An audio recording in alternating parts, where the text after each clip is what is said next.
I had an opportunity to personalize canisters this week and thought that I would show you how I created them using the Cricut.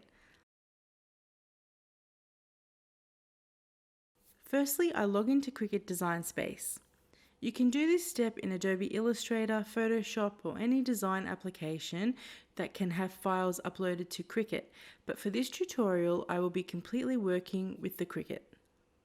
I select the Type tool and type Emma.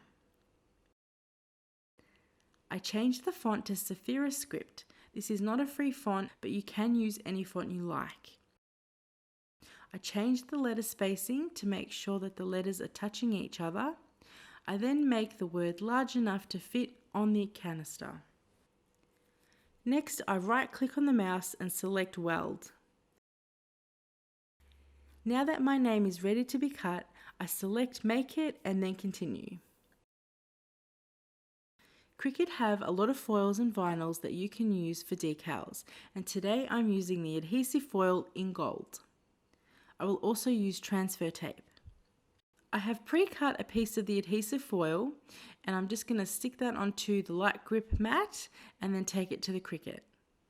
Make sure that your Cricut dial is set to custom and then follow the instructions that come with the adhesive foil to make sure that your Cricut cuts the foil only and does not go all the way through.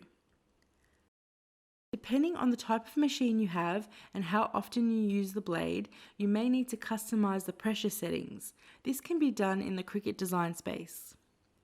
I then carefully remove all of the negative foil. I peel off the back of the transfer tape and carefully make sure that the lines are as straight as possible before I press the tape down to secure. I use the burnishing tool that comes with the Cricut, but you could use any kind of scraper here. Make sure that you press hard enough so that the foil sticks to the tape. Carefully remove the transfer tape and gold foil from the backing paper.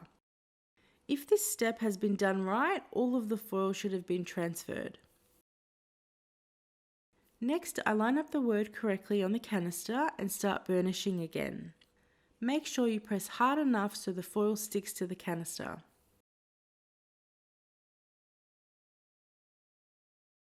Slowly remove the transfer tape. For best results, I would make sure that you slowly roll the tape back on itself instead of lifting it up and pulling. And that's it. As always, thank you guys so much for watching. If you have any questions, please let me know in the description box below, and I will see you again in the next video.